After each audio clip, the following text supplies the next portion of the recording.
好嗱，咁我哋開始。我哋上次開始咧就畫緊呢隻松鼠啦。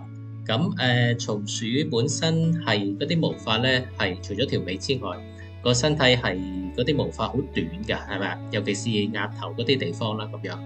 咁我哋落筆嘅時候咧，要啲線短，咁而且咧係每一筆剔出去嗰啲毛髮咧，都要做到尖嘅效果喎，係咪啊？